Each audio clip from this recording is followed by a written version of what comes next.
মানুষ হিসেবে তো মান্না তো অনেক ভালো একজন মানুষ ছিল। আমিও তো এনজি করতে পারি তখন ভাই বিশ্বাস দেবেন আমার মনটা ভইরা গেছে মান্না ভাই যে কথাটা বলছে। মান্না তো এত অল্প বয়সে গেছে, মান্না আমার থেকে বয়স অনেক কম ছোট ছিল।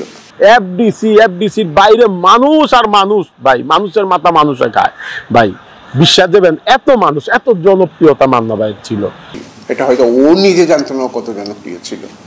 বাংলাদেশের চলচ্চিত্র জগতে এমন অনেক নাম আছে যারা নিজেদের প্রতিভা, পরিশ্রম এবং ভালোবাসার মাধ্যমে মানুষের হৃদয়ে স্থায়ী জায়গা করে নিয়েছেন।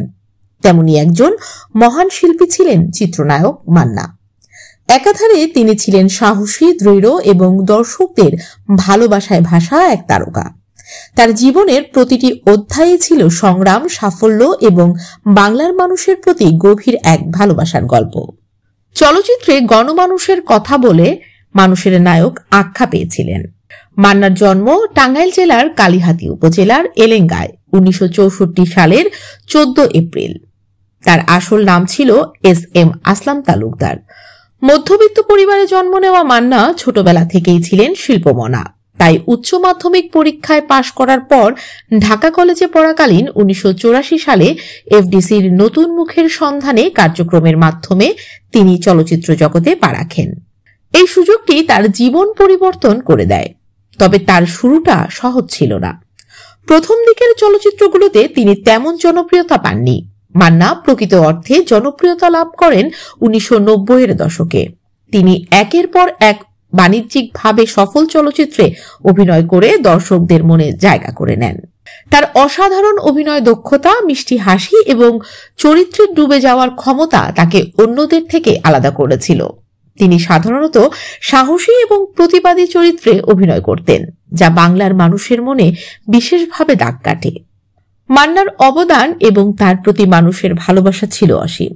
মান্না এমন একজন অভিনেতা ছিলেন যিনি সব সময়ই সমাজের প্রতি দায়বদ্ধ ছিলেন।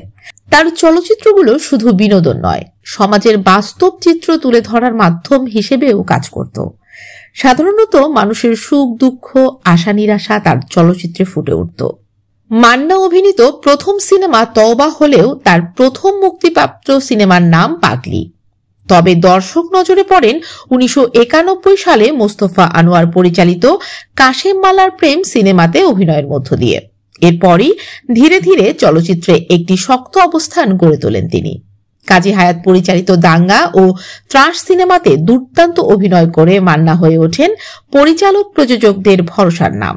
মোস্তফা আনোয়ার পরিচালিত অন্ধপ্রেম, মন্তাজুর রহমান আকবর পরিচালিত প্রেম দেওয়ানা, ডিস্কো ড্যান্সার, কাজী হায়াৎ পরিচালিত দেশদ্রোহী ছবিগুলো ফিল্ম ইন্ডাস্ট্রিতে তাকে তুমুল জনপ্রিয় করে তোলে। 1999 সালে মান্না কে আমার বাবা, আম্মাজান, লাল বাদশার মতো সুপার ডুপার হিট সিনেমা দর্শকদের উপহার দেন।